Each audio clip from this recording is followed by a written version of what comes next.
Esta noche tengo que ocuparme de mis dos hijas. Tienen 12 y 13 años y se llaman Lorena y Aldana. En general las llamamos las mellizas porque, a pesar de que nacieron con 10 meses de diferencia, son prácticamente idénticas. Gabriela me recomendó que llevara a las mellizas al circo de Moscú cuando las pasé a buscar. A mí nunca me gustó el circo, así que le pedí una alternativa.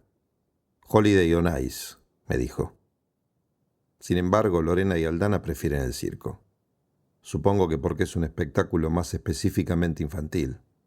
El patinaje artístico puede dar lugar a confusiones.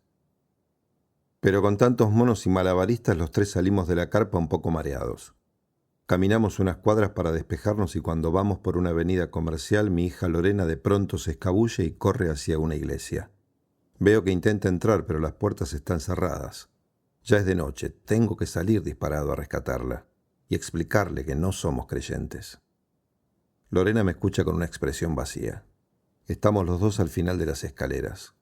Aldana nos mira desde abajo, parada cerca del cordón de la vereda. El espectáculo que damos me hace pensar en la televisión. No veo el día en que mis chicas se hagan independientes. Las llevo a mi casa.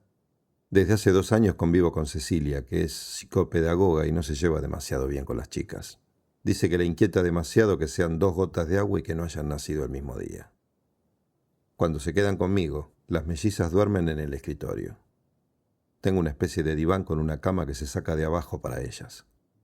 Pero a la hora de acostarse después de volver del circo me obligan a que las lleve a un local muy pesado de San Telmo.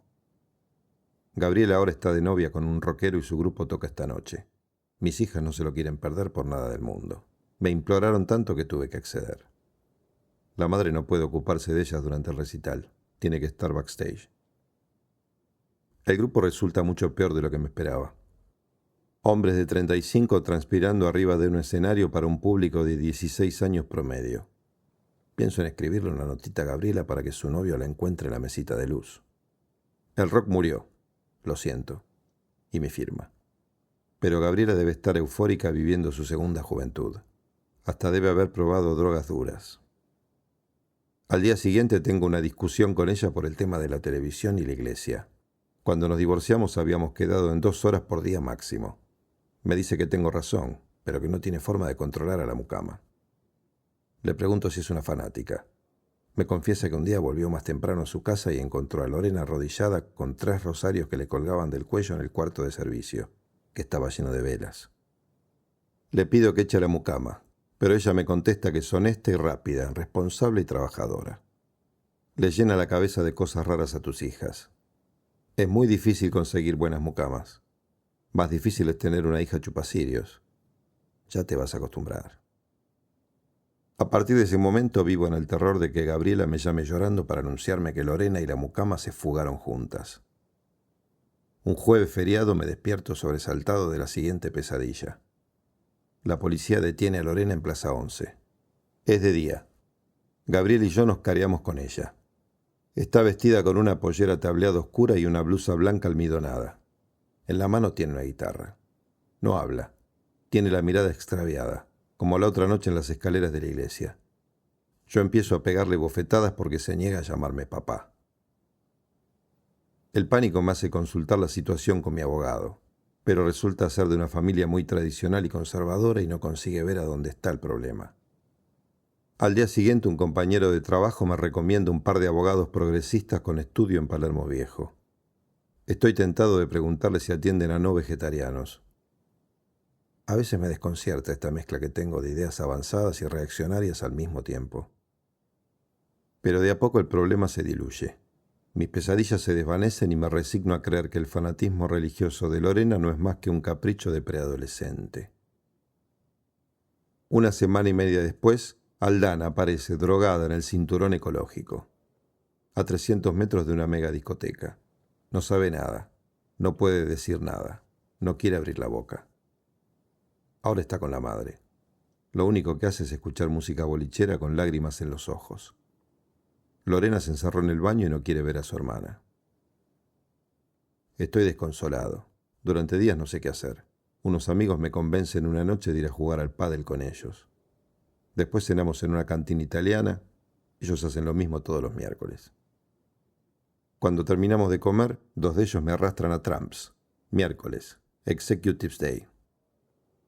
Aldana está en la barra de la discoteca con un hombre de unos 50 años. Está pintarrajeada y la poca ropa que usa es ajustada y brillante. La miro desde donde estoy, paralizado. No puedo creer sus 13 años. Veo que uno de mis 2 amigos se acerca a saludar al acompañante de Aldana. Yo me muero de vergüenza. Tengo 2 opciones, pienso. Le rompo la cara a los 2 o me retiro de mi vida. Esto es causa suficiente para que el juez le quite a Gabriela la tenencia de las chicas. Tengo las pupilas dilatadas de tanto intentar no llorar. Mi hija es una lolita. No armo una escena y camino solo y sobrio por Libertador de madrugada. Desde un teléfono público llamo a Gabriela. Me atiende la mucama. Me dice que Gabriela duerme y no está autorizada a despertarla. Son las 4:30 de la mañana. Le digo que es una emergencia. Dice que Dios hizo la noche para descansar y corta. Entro al Open Plaza y me siento en una mesa. Pido un café doble con doble ración de crema. El bajista del grupo del novio de Gabriela está sentado un par de mesas más allá con 2 amigotes, también de campera de cuero. De pronto entra el novio de Gabriela y se sienta con ellos. Me levanto y le encaro como si él fuera el culpable. Ni siquiera sabe quién soy yo. Le cuento lo que me pasa. Nos emborrachamos juntos. Ricky paga los whiskies y lloramos. Ninguno de los 2 cree en la represión. Salimos del bar y nos subimos a su coche. Ricky maneja como si estuviera al frente de una nave espacial. Está completamente a cargo de la situación y toma todas las decisiones. Estaciona en la entrada del colegio. Llega Aldana, sin rastro de maquillaje ni de cansancio. Ricky le pide que por favor entre al auto. Nos quedamos los 3 sentados sin decir una palabra hasta después del timbre, cuando ya no queda ningún alumno en la calle. Siempre en silencio. Ricky hace girar la llave de arranque y llevamos a Aldana a casa de la madre. Despertamos a Gabriela. Ricky se mete en el baño y empieza a llenar la bañadera de agua caliente mientras yo le explico la situación a mi exmujer. Por suerte Lorena duerme todavía. Gabriela me pide que baje la voz. No quiere que la mucama se entere. Ricky entra al living y dice que la bañadera ya está casi llena.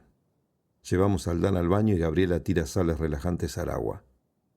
Aldana primero se resiste a meterse en la bañadera, pero nos ve a todos tan encarnizados y perseverantes que pronto se da por vencida. Para quitarse la ropa nos pide a Ricky y a mí que no miremos. Cuando Gabriela nos dice que ya podemos darnos vuelta, la vemos a Aldana flotando en el agua. Por primera vez me doy cuenta de que tiene tatuada en el hombro derecho una palmera en miniatura. En el living tenemos que estar en silencio porque la mucama ya empezó a limpiar. Cada uno tiene una taza de café con leche delante. Yo la dejo intacta. Ricky se toma el café con leche de un trago y Gabriela le da sorbitos como si fuera un canario.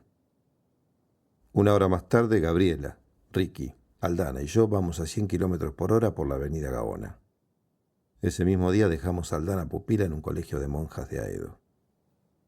Cuando más tarde le cuento a Cecilia, mi novia, lo que hicimos con Aldana, me arma una escena dramática y me deja. Cecilia es psicopedagoga. 4 días después, a las 6:30 de la mañana, me despierta por teléfono un chico de 15 años. Dice que su nombre es Santiago, que es el hermano del novio de Aldana y que quiere hablar conmigo. Nos encontramos a desayunar en un café al aire libre. Está de pantalones cremita de corderoy y una camisa celeste de jean prelavado. Parece muy serio. Santiago me mira fijo y me dice que su hermano está desesperado. Llora sin parar desde que no puede ver a Aldana. Lo único que puedo decirle es que mi hija se volvió imposible de controlar y que en el colegio de monjas por lo menos la tienen vigilada. Presa, acusa Santiago. No encontramos ninguna solución mejor. No me va a decir que usted nunca probó las drogas. Nunca, lo tranquilizo. Ni me pintarrajeo ni ando con hombres 40 años mayores que yo. ¿Qué guarda en la lata de pomada para zapatos que está en el tercer cajón del placar de su cuarto? Me quedo unos segundos desconcertado, sin reaccionar. En esa latita hay marihuana. ¿Por qué no vino a verme tu hermano? Da lo mismo mi hermano yo.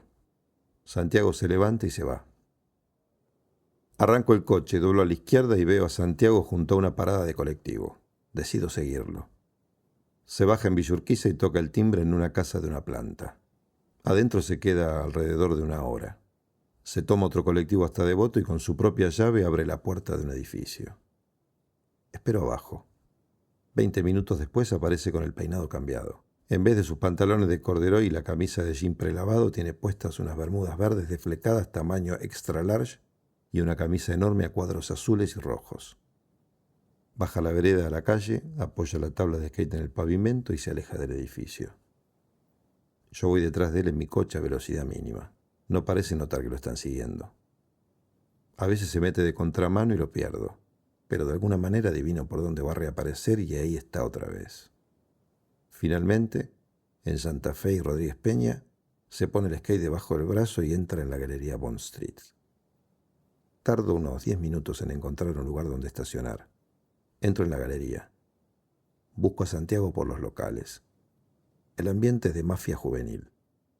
Hay tachas tiradas por el piso y en las disquerías suena música alternativa.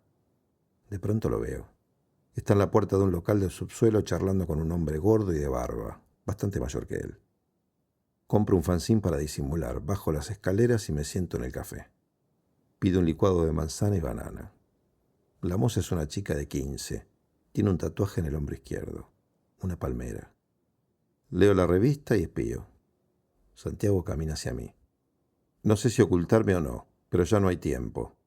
Me ve y no reacciona, a pesar de haberme registrado. No se sorprende ni me saluda. Nada. Camina hacia la barra y le dice hola a la moza. Ella le contesta, ¿qué tal, Velcro? ¿Velcro? Pienso yo, y me doy cuenta de todo. No es Santiago, sino su hermano, el novio de Aldana. Son idénticos.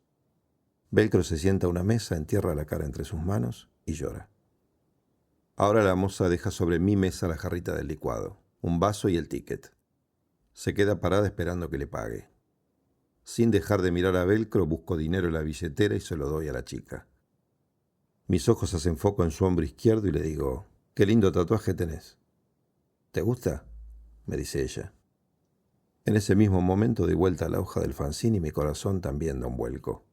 En la página central, a 2 carillas, hay impresa una foto enorme de Aldana y la moza del bar besándose en la boca.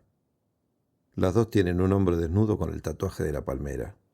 Sobre la foto, en letras pop, está escrito bla, bla, bla. Todo gira a mi alrededor. La silla está colgada del techo. Floto en el aire. El olor a tinta fresca me descompone. Veo doble. Las luces destiñen. Mis ojos rojos parecen escarchados. Hay una puerta que conduce al paraíso y otra a la casa de mis padres. Este es un sueño que siempre vuelve y como todos mis sueños nunca se me aparece como un recuerdo, sino como algo constante que sucede en el presente. Es temprano a la mañana. Viajo en el subte de Palermo a Tribunales. En el vagón somos todos hombres. En Pueyrredón se sube una mujer de unos 35 años, ama de casa. Por un segundo nos estudia y se cambia de vagón. Velcro tiene la costumbre de mirar hacia abajo en el subte. Dice que prefiere conocer a la gente empezando por los zapatos. De a poco yo también adquirí esa costumbre. Esta mañana hay mocasines, zapatillas y un par de borceguíes. Al llegar a Callao, a Velcro se le caen las carpetas. Las levanta, me saluda y se baja. De ahí va caminando al colegio. A mí todavía me quedan 2 estaciones hasta el trabajo. Ya hace 2 meses que Velcro se instaló a vivir en mi casa. Organizó su cuarto en el escritorio, donde antes dormían las mellizas cuando se quedaban conmigo. Lorena ya no quiere venir sola a visitarme, y Aldana, los días de salida del colegio de monjas, se queda encerrada en su cuarto, en casa de la madre. La primera vez que Velcro entró en el escritorio vio tantos libros que me preguntó incrédulo si los había leído todos. Casi todos, le contesté. ¿Por qué?, me preguntó. La literatura para mí es como una droga, dije. Desde que me dejó Cecilia viví solo, pero cada vez me provocaba más angustia pasar mis días sin nadie con quien hablar. Salía todas las noches para no tener que enfrentar el silencio.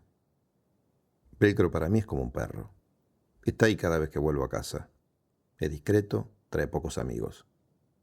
Desde que dejó de ver a Aldana se dedica a terminar con las materias que le quedan de 3er año. Cada martes, al final de la tarde, vamos juntos al supermercado de enfrente. Velcro juega con los stickers que le ponen a la fruta y la verdura cuando las pesan. Pone el de las manzanas en la bolsa de las uvas y el de las uvas los pega directamente sobre la cáscara de zapallo. Los cambia siempre de lugar para confundir al cajero, que nunca se da cuenta de nada. A medianoche, desde el balcón, Velcro me hace notar cómo los basureros se llevan las bolsas de residuos amontonadas en la puerta del supermercado. Cada día tiran más y más. En los dos lados del camión recolector hay escrito una leyenda. La droga es basura. Las letras aparecen invertidas y eso complica la lectura. Se lo señalo a Velcro y le explico. Eso es un mensaje subliminal. Los basureros no terminaron todavía con la cuadra cuando suena el teléfono. Velcro entra a atender. Es Cecilia, mi exnovia. Me pregunta qué hago. Le digo que estoy en el balcón mirando la ciudad. Quiere saber quién contestó el teléfono. Velcro, le digo. Se queda en silencio. Yo tampoco digo una palabra. Ella no sabe quién es Velcro, y a mí me resulta demasiado difícil explicárselo.